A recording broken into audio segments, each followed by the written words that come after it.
They had to acknowledge the existence, or it might have been Bush rather. They had to acknowledge the existence of Area 51 in order to expand the forbidden zone. Yeah. Because they had a forbidden zone, but like they did not acknowledge. No flyover. No drive. No you drive. can't hike in.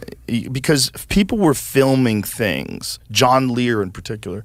A lot of people were filming things that set up like very strong telescopes and high-speed optics. And they were filming these tests of these things. Whether or not these things were UFOs or whether it's top secret shit they're working on. Obviously, the stealth bomber came from that program. The Harrier jump jet, which would like vertically lift and then take off. They made a lot of wild shit that is absolutely from us. But the alleged claims, and the most fascinating one is this guy Bob Lazar, who claims to have worked at S4, which is a Site 4 of Area 51, and he was on a program designed to back engineer this recovered disc. It's a fascinating story because if he's full of shit, oh my God, what a great story. This guy's pulled the wool over people's eyes for 30 years. Right. Because he told the story in like 1989 was the first time he told it. So it's more than 30 years. But he's also, he has like real knowledge of the area. He has real knowledge of Los Alamos Labs, where they tried to say that he never worked there, but then they found him on the employee roster from the time he went in there. People knew him. Right. Like, it seems like the guy really was a propulsion specialist, and they really did try to get some off the fucking beaten path scientists. Like, let's take, because they have to get fresh eyes in these things, allegedly, every few years. They bring in, but everyone's sworn to secrecy and it's very compartmentalized. So the metallurgy guys are not allowed to talk to the propulsion guys, the propulsion. Right. No one gets together and goes, what the fuck is this? Right, like, they can't have a group of science. So they exist in a team form, and it just it doesn't work that way. They need more people. And he said no one was able to figure out anything about it other than there's some sort of a reactor that worked on some new element. It was theoretical back then, but now they know it's a real element. It was discovered. I will believe it. Like, I have no reason to not believe it, and to certainly not, like... What I was getting at, though, is that, like, when you see an insane system like these helicopters and the goggles, and then you see these insane nuclear-powered submarines and these insane aircraft carriers, like, what we have built is so fucking mind-blowing.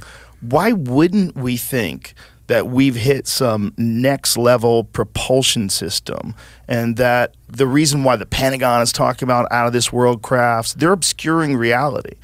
Like, the reason why people are, like, coming forward and telling you about their experience in this program, like, maybe that's obscuring reality. It might be bullshit. It might be that the government and the military and the contractors don't want any of our enemies to know that they have some fucking bonker shit that can go literally like the speed of light.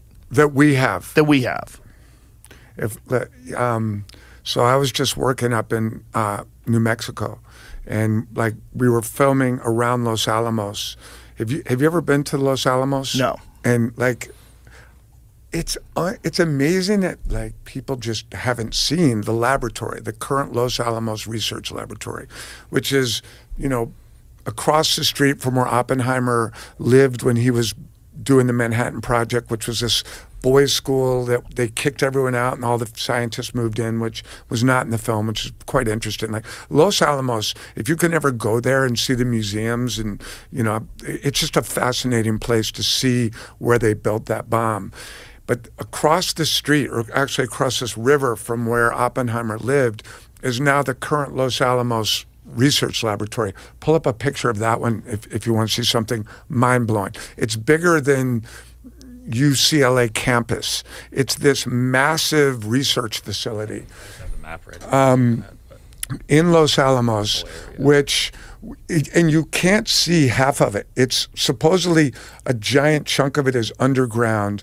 It's completely armed. We would drive, there's a road, that road at the top there is this access road that we would drive every day to go up. There's a ski mountain above it.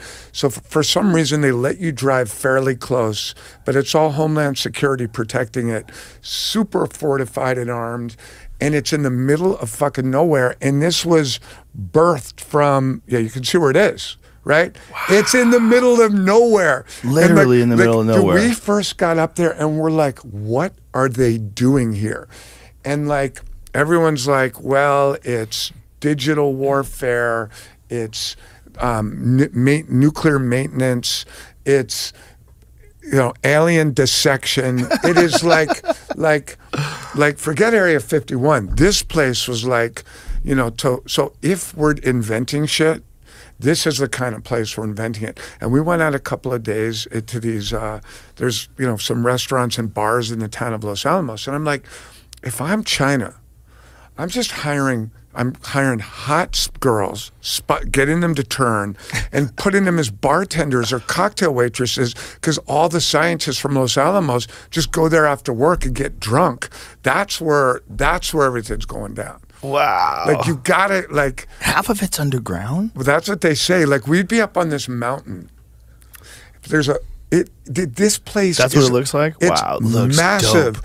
And it's in the middle of nowhere. It's in the middle of nowhere. That's so wild. And I try and start conversation. I'm like, guys, what do you know about Los Alamos? Jamie, what's that image to the left? It's got all the... I looked it up too. What is that? I don't know what it is. What the But they've fuck got like is the that? accelerators. Have you ever heard of like particle accelerators? Mm-hmm. I mean, I'm sure half your listeners know what this is. Yeah. But like, this was all started by Oppenheimer. Wow.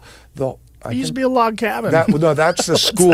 I think that's the school that they took over. They show a little bit of it. For all the Nolan's scientists? film. Yeah, it was such a crazy story. Like how these scientists just moved into this school, kicked all the kids out under national security order, and the scientists moved in, and and like to your point, no one knew what anyone else was doing when they were building the bomb. So you're working on one part, I'm working on another. Our wives have no idea what's going on. We're going out and building the bomb all day and coming home and just like drinking. They all drank, and like I think there was like a lot of wife swapping and weird shit going on too. They were just partying and building fucking nuclear bombs. Jesus. And now you go out there and see what there's, and it's just like, I just want to know, what are we doing? How much does it cost? And who's in charge? And Los Alamos now, so if there is those systems, in my mind, if there was an alien ship found the government wanted, they're going to take it to Los Alamos. That's where they're going to take it. That's where they're going to dissect it. And whatever's going on out there is some deep and real shit. That's where...